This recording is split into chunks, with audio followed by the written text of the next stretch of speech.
नमस्ते साथियों, मैं Kavita Totla, lecturer in Hindi, government of Rajasthan. RPSC first grade और RPSC second grade Hindi subject से जो भी विद्यार्थी मेरे चैनल से जुड़े हुए हैं, उन सभी का मेरे चैनल पे हार्दिक स्वागत है। हिंदी साहित्य के इतिहास की श्रृंखला परंपरा में हमारा यह भाग 6 है। इससे पहले के 5 भाग हिंदी साहित्य के इतिहास के हम लोग कर चुके थे और पिछले वीडियो में भाग 5 में हमने आदिकालीन साहित्य का वर्गीकरण देखा था, जिसमें हमने नगेंद्र के द्वारा आदिकालीन साहित्य के वर्गीकरण को 6 वर्गों में विभाजित किया गया ये देखा। और जो 6 भागों में उन्होंने वर्गीकृत किया, उसमें से 3 भाग हम पिछले वीडियो में कर चुके हैं। उसमें था सिद्धनाथ और जैन, और ये चौथा भाग है जिसका नाम है यहाँ पर रासो काव्य परंपरा। अगर आपने पहले के 5 वीडियो नहीं देखे हैं तो आप मेरी प्लेलिस्ट में जाकर वो वीडियो देख सकते हैं। और हिंदी साहित्य के इतिहास से आरपीएससी फर्स्ट ग्रेड और सेकंड ग्रेड के हिंदी सब्जेक्ट को मैंने यहाँ शुरू किया है। और ये हिंदी साहित्य के इतिहास के बहुत ही रामबाण नोट्स हैं, जिनका लिंक आपको पीडीएफ के तौर पे मेरे टेलीग्राम चैनल पे मिल जाएगा। वहाँ से आप इसके नोट्स भी बना सकते हैं और पीडीएफ को आप प्रिंट आउट भी निकाल सकते हैं। तो ये मेरा 6ठा भाग है। इससे पहले के 5 भाग प्लेलिस्ट में जाकर आप देख सकते हैं और टेलीग्राम चैनल से जुड़ के आप वहाँ से इन नोट्स को उतार कर अपने पास एक कॉपी अच्छी सी बना सकते हैं। तो आज हम देखेंगे इसका पार्ट 6, जिसमें है रासो काव्य परंपरा। रास, रासक, रासो, इससे संबंधित कुछ रचनाएं हैं जिनको अलग अलग भागों में इन्होंने बांटा है। पहला आता है रास से संबंधित, दूसरा आएगी रासो और दूसरा रासक, तीसरा रासो। पहली आती है उपदेश रसायन रास, ये लिखने वाले थे जिनदत्त सूरी। दूसरी है भरतेश्वर बाहुबली रास, जिसके रचनाकार है शालीभद्र सूरी। तीसरा है बुद्धि रास, ये लिखा है शालीभद्र सूरी ने।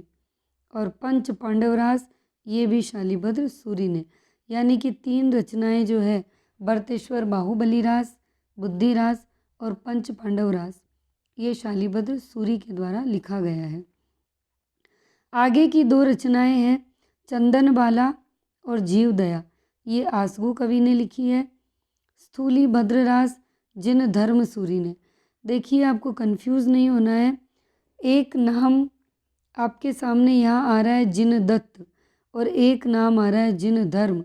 और मैंने पिछले वीडियो में आपको बताया था कि स्थूली भद्र में भी रह से रर्रा और जिन धर्म में भी रह का रर्रा। तो आप इस ट्रिक से भद्र और धर्म को याद करके एक कनेक्शन बना सकते हैं, जिससे आपकी रचना में उलटफेर नहीं होगा। तो उपदेश रसायन रास लिखने वाले हैं जिनदत्त और स्थूली भद्र लिखने वाले हैं जिन धर्म। अगली आती है रेवंतगिरी रास, ये लिखा था विजय सेन सूरी ने और नेमिनाथ रास लिखने वाले हैं सुमति गण। तो ये है रास काव्य। और रासक किसे कहा गया, तो हमने ये देखा था कि हजारी प्रसाद द्विवेदी ने, जो कि हजारी प्रसाद द्विवेदी हैं, वो हिंदी का पहला कवि किसे मानते हैं, अब्दुल रहमान या अद्दैमान को मानते हैं। और उन्हीं की एक रचना आती है संदेश रासक, ये पिछले वीडियो में हम देख चुके हैं। और इसी संदेश रासक को रासक काव्य परंपरा के अंतर्गत बताया गया। और यह रचना जो यहाँ संदेश रासक आई है, इसमें किस रस की प्रधानता है, श्रृंगार रस की प्रधानता है। अब अगला आता है बिंदु रासो, यानी कि रासो किसे कहेंगे। सबसे पहला नाम आता है चंद बरदाई, जिन्होंने लिखा है पृथ्वीराज रासो। अगला आता है खुमाण रासो, ये लिखने वाले थे दलपति विजय। बीसल देव रासो नरपति नाल ने लिखा। परमाल रासो जगनिक ने लिखा। हम्मीर रासो सारंगधर ने लिखा और विजयपाल रासो नरसिंह ने लिखा। इन सब का एक ही ऑप्शन है कि ये आपको याद करनी ही पड़ेंगी, चाहे आप लिख के करें, चाहे आप रट के करें, चाहे आप अपनी ही कोई शॉर्ट ट्रिक बना के करें, पर ये आपको याद करनी ही होगी, इसके अलावा और कोई विकल्प नहीं है। अगला आता है, अगला बिंदु, आदिकाल की वह काव्यधारा जिसमें राजाश्रित या राज्याश्रित कवियों ने अपने आश्रयदाता सामंतों की वीरता और विलासिता का वर्णन किया, रासो काव्य परंपरा के नाम से जानी जाती है। कैसे? जैसे चंद बरदाई किसके टाइम पे था? पृथ्वीराज चौहान के टाइम पर। क्या लिखा इसने? पृथ्वीराज रासो। हम्मीर रासो लिखने वाला कौन था? सारंगधर। राजा हम्मीर देव का नाम आपने सुना ही होगा। बीसल देव रासो ये अजमेर के शासक थे और नरपति नाले इनके समय इनके सामंत थे। तो इन रचनाकारों ने अपने अपने राजाओं की वीरता और उनकी विलासिता का बखान करने के लिए जो ग्रंथ रचना की, वो क्या कहलाए? रासो काव्य कहलाए या रासो काव्य परंपरा के अंतर्गत आए। अगला पॉइंट है, आचार्य शुक्ल ने जिन 12 रचनाओं को आधार बनाकर आदिकाल का नामकरण वीर गाथा काल किया, उनमें रासो रचनाओं की संख्या कितनी मानी गई? 6 मानी गई है। 12 रचनाएं मानी थी, हमने पिछले वीडियो में देखा था, उसमें से 6 रचनाएं आएगी रासो के अंतर्गत। कौन कौन सी आएगी? हम्मीर रासो, विजयपाल रासो, खुमाण रासो, बीसल देव रासो, पृथ्वीराज रासो, परमाल रासो। हमने ये भी देखा था कि ये जो 4 रचनाएं हैं, खुमाण, बीसल देव, पृथ्वीराज और परमाल, ये देश भाषा से संबंधित है। किस भाषा से? देश भाषा से। और हम्मीर और विजयपाल जो है, ये किससे है? अपभ्रंश से संबंधित है। अगला बिंदु है, इन 6 रासो कृतियों में से 2 हम्मीर रासो और विजयपाल को शुक्ल जी ने अपभ्रंश की पुस्तक माना है। अगला बिंदु है, और अंतिम 4 रासो रचनाओं का उल्लेख देश भाषा काव्य के अंतर्गत किया है। यानी पहली 2 तो अपभ्रंश में आएगी और दूसरी 4 किस में आएगी? देश भाषा में। मोस्ट इम्पोर्टेंट लाइन, रासो परंपरा के लिए आचार्य रामचंद्र शुक्ल ने आदिकाल की प्रबंध परंपरा शब्द का प्रयोग किया है। यानी अगर हम बात करें कि आचार्य रामचंद्र शुक्ल ने आदिकाल की प्रबंध परंपरा शब्द का प्रयोग किसके लिए किया, तो वो किया है रासो परंपरा के लिए। और यहाँ शुक्ल, रामचंद्र शुक्ल जी ने एक परिभाषा दी है, राजाश्रित कवि और चारण जिस प्रकार नीति श्रृंगार आदि के फुटकल दोहे राजसभाओं में सुनाया करते थे, उसी प्रकार अपने आश्रयदाता सामंतों के पराक्रमपूर्ण चरित्रों का वर्णन भी किया करते थे। यही प्रबंध परंपरा रासों के नाम से पाई जाती है, जिसे लक्ष्य करके इस काल को हमने वीरगाथा काल कहा है। ये परिभाषा किसकी है? आचार्य रामचंद्र शुक्ल की है। नेक्स्ट पॉइंट, शुक्ल जी के अनुसार यह वीरगाथा 2 रूपों में पाई जाती है। कितने रूपों में? 2 रूप में। कौन कौन से? पहला है साहित्यिक प्रबंध रूप में, दूसरा आएगा वीर गीत के रूप में। ठीक है। नेक्स्ट है, साहित्यिक प्रबंध के रूप में जो सबसे प्राचीन ग्रंथ उपलब्ध है वह कौन सा है? तो हमें याद रखना है कि वह पृथ्वीराज रासो है। और अगर वीर गीत की बात की जाती है तो जो सबसे प्राचीनतम कृति है वो होगी बीसल देव रासो। अगला बिंदु है कि प्रमुख रासो रचनाएं और उनकी विशेषताएं। ये हमें ध्यान रखना है कि प्रमुख रासो रचनाएं कौन सी है और उनकी विशेषताएं कौन सी है। तो अब जो आगे आ रही है, एक एक करके उन रचनाओं के बारे में, उनके अंदर क्या है उसकी डिटेल हम पढ़ेंगे। और इन रचनाओं से जुड़ी एक एक लाइन आपको याद होनी चाहिए, क्योंकि प्रश्न जो पूछा जाएगा वो ऐसे पूछा जाएगा कि इनमें से क्या नहीं है या फिर इनमें से क्या है, और उसके लिए आपको सारे तथ्य याद होना ज़रूरी है। तो यहाँ पहली आती है खुमाण रासो। खुमाण रासो की भाषा कैसी है? डिंगल। ये क्या है? महाकाव्य है। किस शताब्दी में लिखा गया? 9वीं शताब्दी में। और इसका रचने वाला कौन है? दलपत विजय या दौलत विजय? दलपत विजय या दौलत विजय? अगला है चित्तौड़ नरेश खुमाण द्वितीय की वीरता का वर्णन है। यानी इस जो ये रचना है खुमाण रासो, इस खुमाण रासो के अंतर्गत जो चित्तौड़ का राजा है खुमाण द्वितीय, उसकी वीरता का वर्णन है।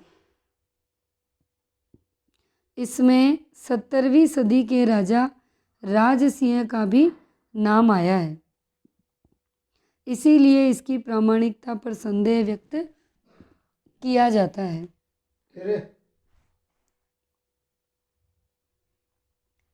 इसमें 17वीं सदी के राजा राजसिंह का भी नाम आया है, इसकी प्रामाणिकता पर भी संदेह व्यक्त किया जाता है। यह इसीलिए कहा गया क्योंकि खुमाण रासो लिखा तो दलपति विजय ने है, लेकिन 17वीं सदी का राजा जो राजसिंह था उसका नाम भी इसमें आया, तो इसकी प्रामाणिकता पर क्या किया जाता है? संदेह व्यक्त किया जाता है। अगला है इसकी प्रामाणिक हस्तलिखित प्रति पूना संग्रहालय में सुरक्षित है। यानी इसकी प्रामाणिक हस्तलिखित प्रति जो है वो पूना संग्रहालय में क्या है? अभी भी सुरक्षित है। 5000 छंदों का विशाल महाकाव्य है और काल की दृष्टि से हिंदी का प्रथम रासो माना जाता है। अगला है बीसल देव रासो। ये लिखने वाले हैं नरपति नाल। रचना वर्ष 1212 विक्रम या 1155 ईस्वी। आचार्य शुक्ल ने इस ग्रंथ के आरंभ में रसायन शब्द से रासो शब्द की उत्पत्ति मानी है। आचार्य शुक्ल इसे हिंदी का पहला वीर गीत मानते हैं। वियोग श्रृंगार प्रधान एकमात्र रासो काव्य है और गेय शैली में रचित है। याद रखिएगा ये बीसल देव रासो बहुत बहुत महत्वपूर्ण है, क्योंकि हिंदी का पहला वीर गीत मानते हैं। वियोग श्रृंगार प्रधान एकमात्र रासो काव्य है, गेय शैली में है। अजमेर नरेश विग्रह राज चतुर्थ, जिनका उपनाम बीसल देव था, और इनकी रानी राजमती का विवाह वियोग पुनर्मिलन वर्णित है। आगे है हिंदी में 12 मासा वर्णन पद्धति का आरंभ बीसल देव रासो से माना जाता है। 12 मासा का आरंभ आषाढ़ मास से होता है। ये भी आपको याद रखना है, क्योंकि कितनी बार परीक्षा में ये पूछा जाता है कि 12 मासा का आरंभ किस महीने से होता है? आषाढ़ के महीने से। आदि यानी कि प्रारंभ से लेकर अंत तक एक ही छंद या एक ही चौपाई में रचित है। 4 प्रक्रमों और 128 छंदों की ये क्या है? रचना है। ये देखिए, ये यहाँ लिखा है 4 प्रक्रम और 128 छंद। 4 प्रक्रम और 128 छंद में ये लिखा हुआ है। यह घटनात्मक काव्य नहीं है, वर्णनात्मक काव्य है। ये किसने कहा? आचार्य शुक्ल ने कहा। यह घटनात्मक काव्य नहीं है, यह वर्णनात्मक काव्य है, ये शुक्ल ने कहा। यह ग्रंथ कोई काव्य ग्रंथ नहीं है, केवल गाने के लिए रचा गया है। आचार्य रामचंद्र शुक्ल। यानी यह ग्रंथ कोई काव्य ग्रंथ नहीं है, केवल गाने के लिए रचा गया, ये कहने वाले आचार्य रामचंद्र शुक्ल। इस ग्रंथ में सामंती जीवन के प्रति अरुचि का चित्रण मिलता है। किस ग्रंथ में? बीसल देव रासो के ग्रंथ में नगेंद्र ने कहा। इसे मेघदूत और संदेश रासक के समान दूत काव्य की श्रेणी में रखा जा सकता है। यानी आप बीसल देव रासो को क्या कह सकते हैं? दूत काव्य। तीसरा है हम्मीर रासो। ये है 13वीं शताब्दी का, रचने वाला है शारंगधर और अनुपलब्ध रचना, यानी यह आज उपलब्ध नहीं है। इसमें किसका चरित्र बताया गया? रणथंभोर नरेश हम्मीर का। नेक्स्ट है आचार्य शुक्ल ने हम्मीर रासों में अपभ्रंश काव्य परंपरा की समाप्ति मानी जाती। कहने का मतलब है आचार्य रामचंद्र शुक्ल ने अपभ्रंश काव्य परंपरा की समाप्ति किससे मानी? हम्मीर रासों से मानी। और इस हम्मीर रासों के जो कुछ छंद हैं वो हमें प्राकृत पेंगलम लक्ष्मीधर ने जो लिखा है उसमें मिलेंगे।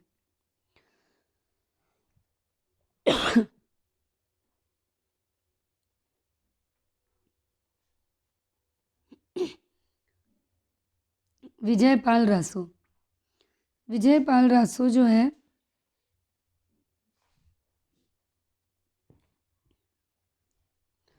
ये विजयपाल रासो है, ये 1355 में लिखा गया। रचयिता थे नल्ल सिंह। 42 छंदों में लिखा गया। आचार्य शुक्ल ने इसका वर्णन अपभ्रंश की पुस्तकों के अंतर्गत किया है। डॉक्टर नगेंद्र ने इसे आदिकाल की रचना नहीं मानकर भक्ति काल की माना। किसे? विजयपाल रासो को। करौली के निकट स्थित विजयगढ़ रियासत के राजा विजयपाल और पंग राजा का युद्ध वर्णित है, जिसमें केवल 42 छंद प्राप्त है।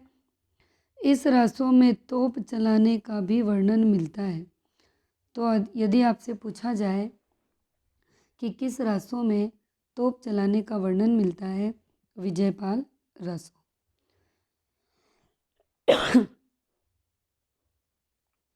नेक्स्ट रचना आती है परमाल रासो। यह भी 13वीं शताब्दी की है, जगणिक ने लिखी। वीर रस प्रधान गेय काव्य है। महोबा यानी कालिंजर के राजा, महोबा भी है, कालिंजर भी कह सकते हैं। कालिंजर का एक राजा था परमार्दी देव, उपनाम इसका परमाल था, इसीलिए इसका नाम क्या हुआ? परमाल रासो। जगणिक परमार्दी देव का आश्रित कवि था। इसमें महोबा के वीर सामंत आला और उदल इसकी वीरता का वर्णन है, इसीलिए इसे आला खंड भी कहते हैं। इस परमाल रासो को आल्हा खंड के नाम से भी जाना जाता है। और एक चीज़, आला और उदल जो थे ये किस शाखा से थे? बनाफर। बनाफर शाखा से संबंधित थे।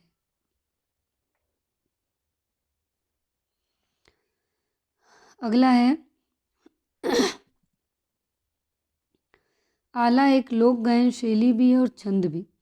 इसे आज भी बुंदेलखंड में वर्षा ऋतु में गांव-गांव में गाया जाता है। कहते हैं कि इसे सुनकर बुजुर्गों में भी वीरता का भाव जाग जाता है। अगला है 1865 में, ये 1865 है।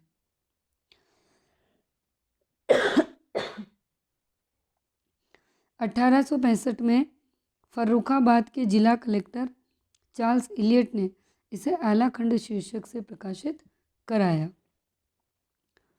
बाद में बाबू श्याम सुंदर दास ने नागरी प्रचारणी सभा काशी से इसे परमाल रासो शीर्षक से प्रकाशित करवाया।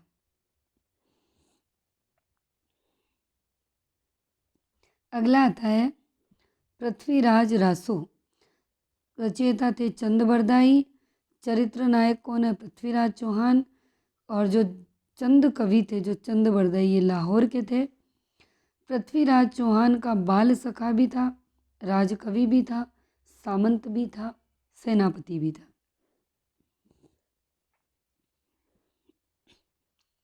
कहा जाता है कि पृथ्वीराज चौहान और कवि चंद बरदाई की जन्म तिथि और मृत्यु तिथि दोनों एक है।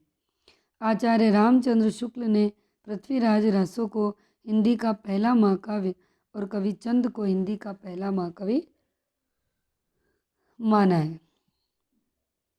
पृथ्वीराज रासो में 69 सर्ग हैं जिन्हें समय कहा गया।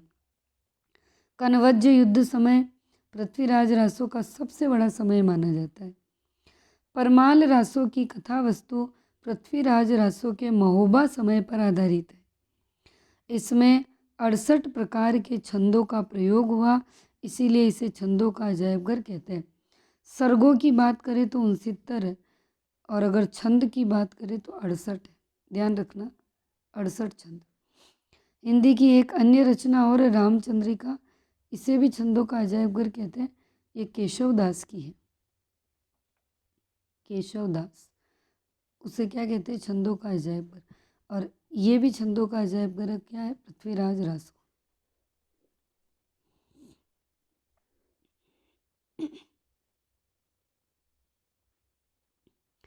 चंद बरदाई को छंदों का राजा, छप्पे का सम्राट भी कहा जाता है। चंद बरदाई पृथ्वीराज रासो को पूर्ण नहीं कर पाए थे, जिसे उनके पुत्र जल्लण ने पूरा किया। पुस्तक जल्लण हत दे गज्जन चली इंद्रपकाज, इस पंक्ति से उक्त तथ्य की पुष्टि होती है। यदि आदिकाल हिंदी का सर्वाधिक विवादास्पद काल है तो पृथ्वीराज रासो सर्वाधिक विवादित रचना है। पृथ्वीराज रासो की प्रामाणिकता को लेकर विद्वानों में मतभेद पाए जाते हैं। इसकी प्रामाणिकता को लेकर आरंभ में कोई भी विवाद नहीं था। 1875 में डॉक्टर वूलर को उनकी कश्मीर यात्रा के समय किसी शिष्य ने जयानक कृत पृथ्वीराज विजय की एक खंडित प्रति लाकर दी थी, है ना। पृथ्वीराज विजय में वर्णित घटनाएं और तिथियां इतिहास से मेल खाती थी, पर पृथ्वीराज रासो की नहीं खाती थी। इस आधार पर आचार्य शुक्ल ने और अन्य विद्वानों ने इस पृथ्वीराज रासो को क्या माना? अप्रामाणिक माना। रासो की प्रामाणिकता को लेकर विद्वानों में 3 भाग बटे हुए थे। बहुत ही इम्पोर्टेंट प्रश्न है, हर बार एग्ज़ाम में पूछा जाता है। अब तक का ऐसा कोई एग्ज़ाम नहीं है जिसमें ये प्रश्न नहीं पूछा गया हो, इसीलिए आप अच्छे से याद कर ले कि प्रामाणिक कौन मानते थे और अप्रामाणिक कौन मानते थे, ये आपको पता होना बहुत ज़रूरी है। तो देखो, मैंने कुछ ट्रिक्स बनाई थी जब मुझे ये याद नहीं हो रहे थे, तो उनकी ट्रिक है। रासो काव्य को जो प्रामाणिक मानते थे उनकी ट्रिक बनाई थी मैंने बाम मिमोविक, जो हमारी झंडू बाम होती है उससे रिलेटेड मैंने बनाई थी बाम मिमोविक। क्या बनाई थी? बा म मी मो वी क, बाम और विक्स से रिलेटेड मैंने ट्रिक बनाई थी। कैसे? याद करने के लिए, बा से बाबू श्याम सुंदर दास, म से होगा मथुरा प्रसाद, मी से होगा मिश्रबंधु, मो से होगा मोहनलाल विष्णुलाल पांड्या, वी से होगा, नहीं ये मोहनलाल अलग है, ये विष्णुलाल पांड्या, और क से होगा कर्नल टॉड। यानी ये मोहनलाल विष्णुलाल पांड्या एक है, इनको मैंने ऐसे कर दिया था मोवी। यानी बा से बाबू श्याम सुंदर दास, मैं से मथुरा प्रसाद, मी से मिश्रबंधु, मोवी से मोहनलाल विष्णुलाल और क से कर्नल जेम्स टॉड। तो अगर आपको याद करने में तकलीफ़ होती है, दिक्कत आती है, तो ये मेरी बनाई हुई ट्रिक है। आप अपनी इच्छा से कुछ भी बना सकते हैं। मैंने इसे पढ़ लिया था बाम मिमोविक। ये तो वो थे जो प्रामाणिक मानते हैं। क्यों मैंने इसीलिए बनाई कि बाम और विक्स क्या है? प्रामाणिक है, सब यूज़ करते हैं, है ना, इसीलिए मैंने इस तरीके से बना दी। कर्नल टॉड ने तो इनके अनेक छंदों का अंग्रेजी में भी अनुवाद किया है। ठीक है, ये ध्यान रखना है। किसके? पृथ्वीराज रासो के। अब जो विद्वान अप्रामाणिक मानते हैं किसको? पृथ्वीराज रासो को, उसकी मैंने एक रचना बनाई थी, गोमुख मुराबू। गो मु क मु राबू। कैसे? गो से गौरी शंकर हीराचंद ओझा, मु से मुरारी दान, क से कविराजा श्यामल दास, मु से मुंशी देवी प्रसाद, रा से रामचंद्र शुक्ल और वू से वूलर। गोमुख मुराबू, डॉक्टर वूलर। ठीक है, ये आपको शॉर्ट ट्रिक है जो आप भी कर सकते हैं। और अर्ध प्रामाणिक मानने वाले कौन थे? तो मुनि जिन विजय, हजारी प्रसाद, सुनीति कुमार चटर्जी। ये केवल 3 ही थे जिन्होंने इसको अप्रामाणिक माना। तो प्रामाणिक किसने माना, अप्रामाणिक किसने माना और अर्ध प्रामाणिक किसने माना, ये तीनों आपको याद करना बहुत ज़रूरी है और ये हर एग्ज़ाम में पूछा जाने वाला प्रश्न भी है। अगला है चौथा मत नरोत्तम दास स्वामी का है, नरोत्तम स्वामी का। इन्होंने इसे प्रबंध काव्य नहीं मानकर मुक्तक रचना माना है। यानी सभी ने पृथ्वीराज रासो को ज़्यादातर प्रबंध रचना माना, लेकिन नरोत्तम स्वामी का मानना है कि यह एक मुक्तक रचना है। आचार्य हजारी प्रसाद द्विवेदी के अनुसार पृथ्वीराज रासो की रचना शुक शुकी संवाद योजना के आधार पर हुई, अतः उन्हीं सर्गों को मूल रासो समझना चाहिए जो इस पद्धति पर लिखे गए हो। शेष को प्रक्षिप्त मानना चाहिए। प्रक्षिप्त का मतलब बाद में जुड़ा हुआ मानना चाहिए। अगर आचार्य द्विवेदी के उक्त कथन को स्वीकार कर लिया जाए तो रासों में पाए जाने वाला इतिहास विरोध स्वतः समाप्त हो जाएगा। आचार्य शुक्ल पृथ्वीराज रासो को अप्रामाणिक मानते थे। बहुत इम्पोर्टेंट चीज़ है कि ये इसे अप्रामाणिक मानते थे। और क्या लिखते हैं ये अप्रामाणिक मानते हुए?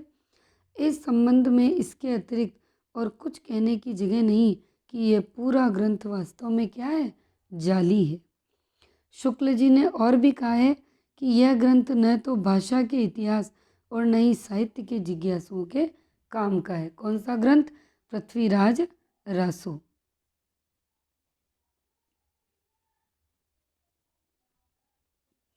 अगला है आचार्य रामचंद्र शुक्ल ने पृथ्वीराज रासो की भाषा के विषय में और क्या लिखा है कि भाषा की कसौटी पर यदि ग्रंथ को कसते हैं तो और भी निराश होना पड़ता है, क्योंकि वह बिल्कुल बेठिकाने हैं, इसमें व्याकरण व्यवस्था नहीं है। आचार्य हजारी प्रसाद द्विवेदी रासो के प्रामाणिकता संबंधी विवाद पर टिप्पणी करते हुए लिखते हैं, इस निरर्थक मंथन से जो दुस्तर फेन राशि तैयार हुई है उसे पार करके इस ग्रंथ के साहित्यिक रस तक पहुंचना हिंदी के विद्यार्थी के लिए असंभव सा व्यापार हो गया है।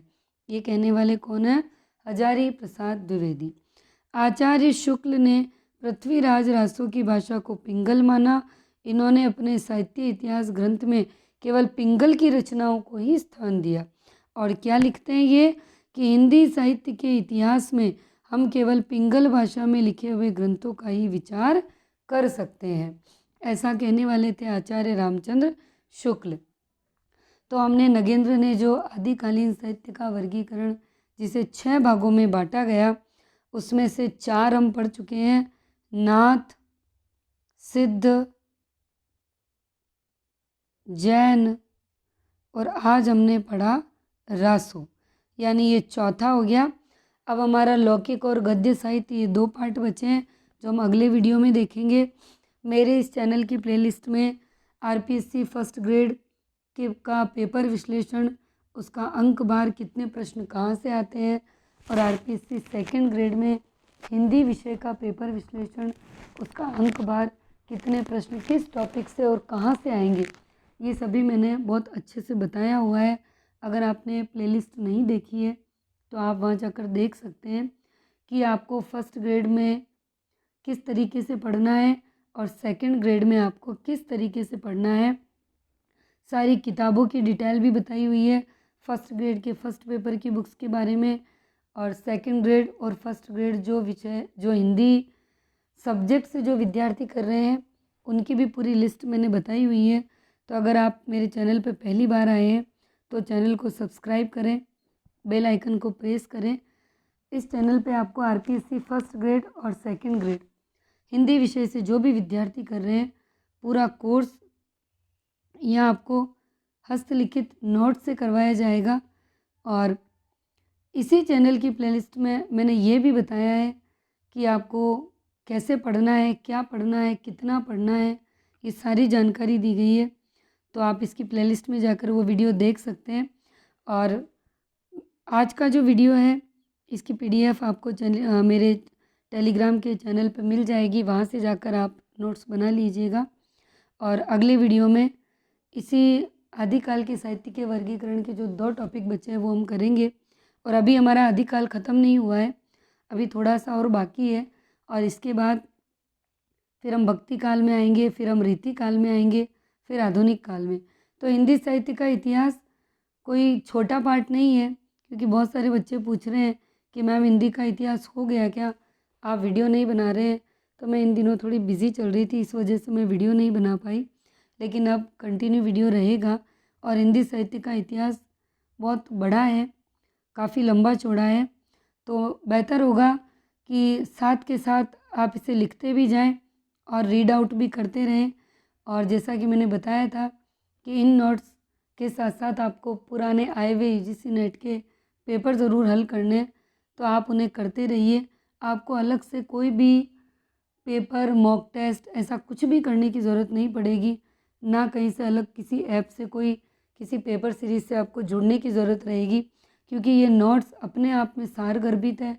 और इनके अलावा अगर आप पुराने एग्ज़ाम्स में यूजीसी नेट के जो हिंदी के पेपर वो कर लेते हैं, तो आपको किसी भी एप्लीकेशन से, किसी भी ऐप से कोई भी टेस्ट सीरीज़ ख़रीदने की ज़रूरत नहीं पड़ेगी, आराम से आप फर्स्ट ग्रेड निकाल लेंगे। तो आज के वीडियो में इतना ही, अब मिलेंगे हम अगले वीडियो में। धन्यवाद।